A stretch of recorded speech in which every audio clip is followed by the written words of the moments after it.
Hai semuanya, kembali lagi bersama saya, Fauzia Amalia Yani, yang akan membantu pendengar semua untuk mendengarkan podcast hari ini yang sangat menarik nih, karena kita akan mengangkat tema berbangsa dan bernegara dari teman-teman CPNS yang berasal dari Mahkamah Konstitusi dan juga Kementerian Pariwisata.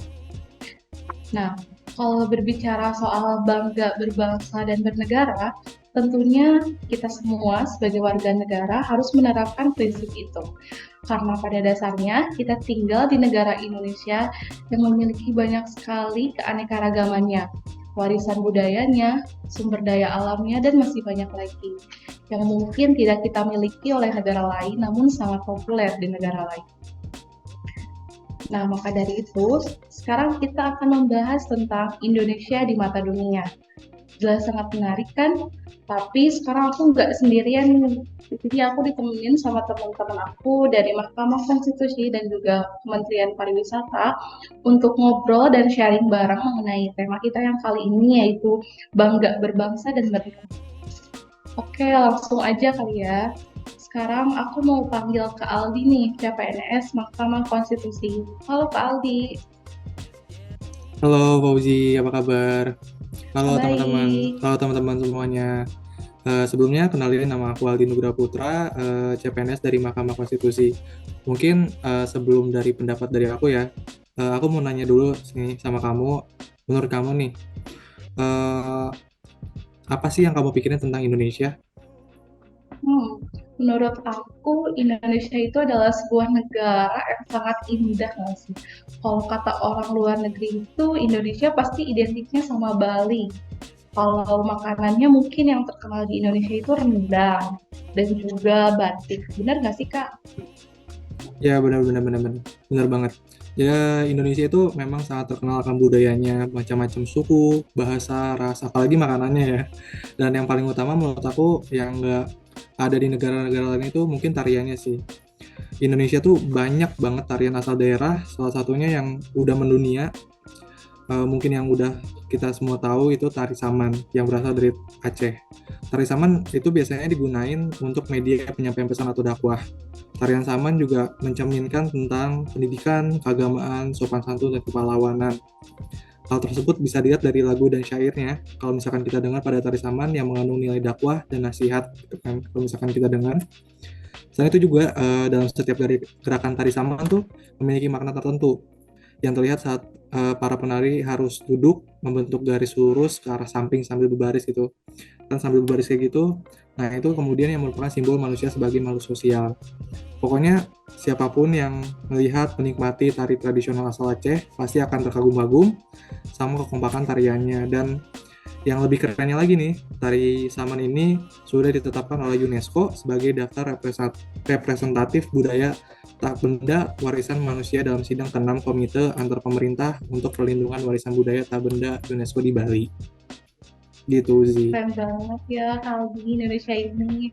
Nah, emang nih Indonesia ini sangat sekali keragamannya banyak, terutama di bidang tariannya. Keren sekali kan teman-teman semuanya. Gimana nih, makin terpesona kan sama negara kita ini. By the way, tarian daerah di Indonesia itu berjumlah kurang lebih 71 loh teman-teman, yang asalnya dari Aceh hingga Papua. Oke, terima kasih ya Kak Aldi atas waktunya. Kalau gitu, kita lanjut nih. Selanjutnya ada Kak Atal dari Mahkamah Konstitusi juga. Halo Kak Atal. Halo Kak Ji, selamat siang nih Halo. juga buat teman-teman semuanya. Tadi kan karena Kak Aldi sudah menceritakan ya salah satu tarian dari Indonesia yaitu sebuah kebudayaan. Nah kali ini uh, aku akan menjelaskan tentang sejarahnya nih, uh, sejarah Indonesia untuk mendapatkan identitas dari bangsa Indonesia sendiri. Yang tadinya Kak Aldi adalah output dari Indonesia, sekarang kita berbicara tentang mengenai input sebelum berdirinya negara Indonesia. Nah, kali ini identitas negara yang kita miliki itu yang dasar-dasarnya teman-teman itu ada 4, yaitu ada Pancasila, Undang-Undang 45, Bhinneka Tunggal Ika, dan Negara Kesatuan Republik Indonesia itu sendiri. Nah, kenapa sih kita harus patut berbangga gitu ya atas dasar-dasar negara kita ini yang bersatu menjadikan identitas negara kita? Karena identitas negara kita ini merupakan hasil dari sebuah proses panjang perjuangan dari tokoh-tokoh yang mulai dari kedaerahan, kemudian berlanjut hingga ke nasional, bukanlah hasil dari, kalau kita bisa bilang kata kerennya untuk zaman ini, hasil giveaway lah dari negara lain.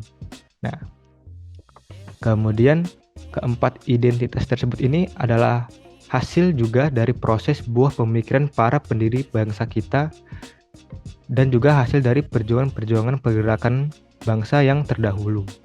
Nah, bisa kita lihat dari Pancasila yang telah ada di 2000 tahun sebelum Masehi, yaitu ada di Kerajaan Majapahit. Kemudian kita beranjak dari sana, mulainya ada pergerakan-pergerakan daerah, kemudian nasional, sehingga kita tahu adanya pembentukan BPUPKI pada saat masa itu, kemudian berlanjut ke pembentukan PPKI hingga desakan-desakan para golongan muda-mudi Indonesia pada saat itu, sehingga pada tanggal 17 Agustus 45 pun kita bisa akhirnya menjadi negara yang merdeka. Oleh karena itu teman-teman, perjuangan atas terbentuknya identitas negara ini bisa menjadi hal yang patut kita banggakan dan kita lindungi. Nah, untuk dari aku, itu aja sih Kak Uzi ya, untuk bagaimana sih kita bisa membanggakan identitas bangsa kita menjadi hal yang patut kita lindungi. Terima kasih. Sama-sama. Wah, oke. Tadi kita udah mendengar sedikit nih cuplikan tentang berbangsa dan bernegara dari Kak Atal. Dan tentunya Indonesia itu merdeka atas jerih payahnya sendiri ya kan Kak Atal. Nah, oke. Selanjutnya kita lanjut nih. Untuk waktu dan tempatnya aku silakan kepada Kak Alfi dari Kementerian Pariwisata. Oke, halo teman-teman semuanya. Aku Halo, Kak Alfi. Alfi. Ya, aku Alfi dari Kementerian Pariwisata dan Ekonomi Kreatif atau Badan Pariwisata dan Ekonomi Kreatif. Oke, jadi teman-teman di sini aku akan sedikit menjelaskan kenapa kita harus bangga pada negara kita Indonesia dari sektor pariwisata karena sesuai dengan bidang aku ya. Jadi ini kita mengingat sekilas kembali ke pandemi 2020. Jadi ternyata sektor pariwisata merupakan sektor penting bagi perekonomian Indonesia. Dalam beberapa tahun terakhir, kontribusi sektor pariwisata mengalami peningkatan yang signifikan. Peningkatan kontribusi ini terutama didukung oleh meningkatnya jumlah kunjungan wisatawan mancanegara maupun wisatawan domestik serta meningkatnya jumlah investasi di sektor pariwisata. Namun, efek pandemi yang terjadi pada tahun 2020 lalu memberikan dampak secara langsung maupun tidak langsung terhadap pariwisata di Indonesia. 2 tahun kemudian, pandemi mereda. Sektor pariwisata tentunya harus berbenah dalam rangka mengembalikan angka pertumbuhan ekonomi nasional. Kita sebagai ASN, terutama saya dan kawan saya Fatur yang secara langsung mengabdi di bidang pariwisata dan ekonomi kreatif, tentunya patut berbangga atas pencapaian bangsa Indonesia. Dalam upayanya memulihkan ekonomi di sektor ini, pemerintah Indonesia tidak kalah dengan negara-negara lain. Pemerintah Indonesia mengambil 6 langkah di sektor pariwisata dan ekonomi kreatif, lalu membangun infrastruktur, lalu mengimplementasikan dan monitoring penerapan protokol CHSE di daerah. Yang keempat yaitu menciptakan dan membangun daya tarik wisata. Yang kelima meningkatkan kualitas SDM, tenaga kerja ekonomi kreatif. Dan yang terakhir meningkatkan kuantitas dan kualitas produk ekonomi kreatif. Mungkin dari saya segitu dulu Mbak Uji. Untuk contoh nyata pemulihan pariwisata selanjutnya akan dijelaskan oleh kawan saya Fatur. Saya kembalikan dulu ke Mbak Uji. Terima kasih. Terima kasih Kak Alfi. Wah, nah sekarang ini akan kita lihat ya contohnya oleh Kak Rizky dari Kementerian Pariwisata. Silahkan Kak Rizky. Baik, terima kasih Fauzia. Halo teman-teman semuanya, perkenalkan nama saya Rizky Fatur Rahman, bisa dipanggil Rizky. Saya berasal dari Kementerian Pariwisata dan Ekonomi Kreatif atau Badan Pariwisata dan Ekonomi Kreatif. Nah, di sini saya akan mencoba membahas mengenai pemulihan sektor pariwisata di Indonesia setelah masa pandemi COVID-19. Nah, dengan semakin membaiknya penanganan COVID-19 dengan tingginya capaian vaksin booster telah menciptakan suasana yang nyaman, aman, dan kondusif bagi kunjungan wisatawan. Nah, kita di sini akan mengambil contoh yaitu identitas wisata di Indonesia yaitu Pulau Bali. Nah, Pulau Bali mengalami peningkatan wisatawan baik dari mancanegara maupun dari sektor domestik.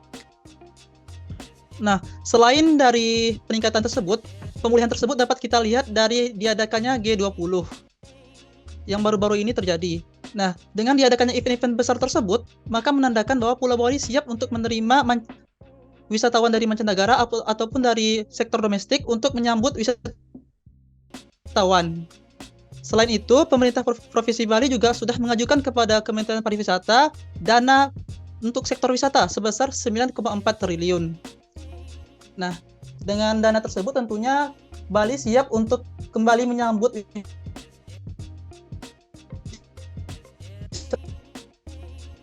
wisatawan setelah terjadinya pandemi COVID.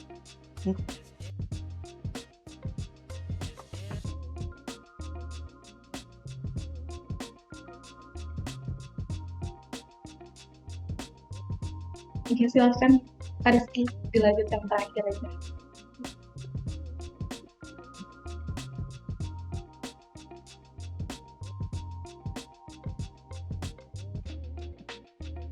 Baik, jadi sebagai orang Indonesia, kita harus berbangga dengan destinasi wisata Indonesia, apalagi setelah pandemi ini, anggaran juga cukup besar dikeluarkan oleh pemerintah Indonesia.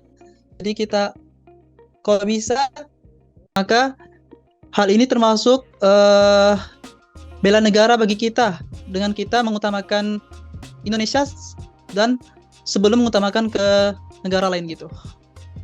Mungkin itu saja Mbak Fauzia. Oke, terima kasih Kak Rizky atas pemaparannya. Oke nih teman-teman, Kak Rizky ini adalah narasumber terakhir kita pada podcast kali ini. Aku mau mengucapkan makasih buat para narasumber kita hari ini. Tentunya setelah mendengar podcast hari ini, diharapkan bisa semakin menumbuhkan rasa cinta tanah air kita yang merupakan salah satu nilai dari bela negara dan semakin bangga akan kelebihan yang negara kita punya. Tentunya juga lebih menjaga keragaman Indonesia agar tidak luntur di kemudian hari dan masih bisa dirasakan oleh keturunan kita nanti. Tetap bangga menjadi warga Indonesia dan tetap mencintai Indonesia. Saya Fauzia Amalia Handayani, pamit undur diri. Sampai bertemu di podcast selanjutnya. Dadah!